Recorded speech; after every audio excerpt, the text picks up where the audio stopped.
আসসালামু আলাইকুম গাইস, কেমন আছেন আপনারা সবাই? আপনাদের জন্য আমি আজকে তাল দিয়ে একটা পোয়া পিঠার রেসিপি নিয়ে আসছি। তাল দিয়া তো দেখুন, এখানে আমি 1.5 কাপ ময়দা দিছি, 1 কাপ সুজি দিছি।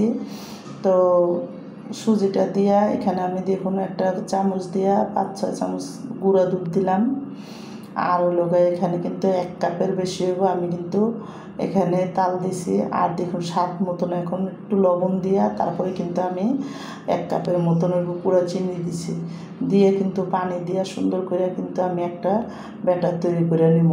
যেই আন্দাজে মনে করেন পোয়া পিঠাটা বানায় ওরকম একটা ব্যাটার তৈরি করবো। তো দেখুন ভালো করে কিন্তু হাত দিয়ে ডুলে তারপরে কিন্তু আমি ভালো করে ফেটে ইয়েটা করতেছি।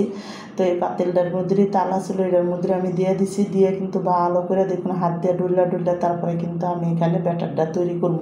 চিনিটা গলা পর্যন্ত হাত দিয়ে সুন্দর করে ডুলবো। তো চিনিটা যখন গলা যায় আমি আন্দাজ করে কিন্তু এখানে একটু পানি দিছি আর একটু।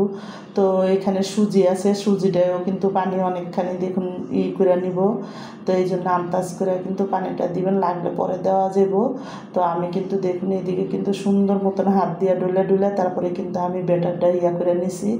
তো কইরা এখন আমি কিন্তু একটা জায়গায় এই ব্যাটারটা 1 ঘন্টার জন্য ধুয়ে দেবো। তো আমার তো লাগতেছে চিনিটা একটু কম হয়েছে, তো আমি কিন্তু এখানে আরও 3-4 চামচ চিনি দিয়ে দিলাম ছোটো চামচে। দিয়ে কিন্তু ভালো করে আরও করবো, একটু হাত দিয়ে ডুলবো।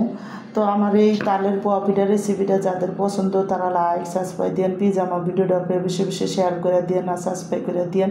আর এইভাবে একবার হলো পোয়া পিঠা বানায় খেয়ে দেখেন, তাল দিয়ে অনেক মজা লাগবে। তালের সিজন শেষ হয়ে যাইতেছে।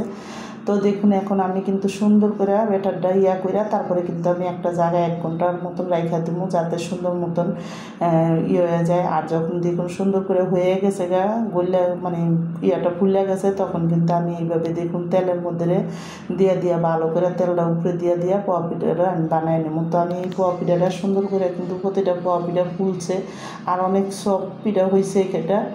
তো আমি দেখুন এইভাবে করে হালকা লাল লাল করে তারপরে কিন্তু পোয়া পিঠাটা সুন্দর করে ভাজা তেলটা ছাইকা উঠামো। তো দেখুন এদিকে আমার কিন্তু অনেক কয়েকটা পোয়া পিঠা হয়ে গেছে। তো আমি উপরে তেলটা ছাঁকতে দিয়ে আর ওইদিকে একটা ব্যাটার দিয়ে দিলাম। দিয়ে কিন্তু এইভাবে করে আমি সবটি পোয়া পিঠা বানায় নিব।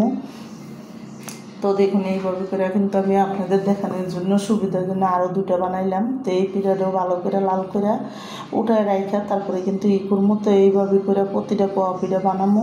তো বানাইয়া তারপরে কিন্তু আপনাদের দেখাইতেছি। তো দেখুন আমার কিন্তু এদিকে অনেকটি পোয়া পিঠা বানানো হয়ে গেছে।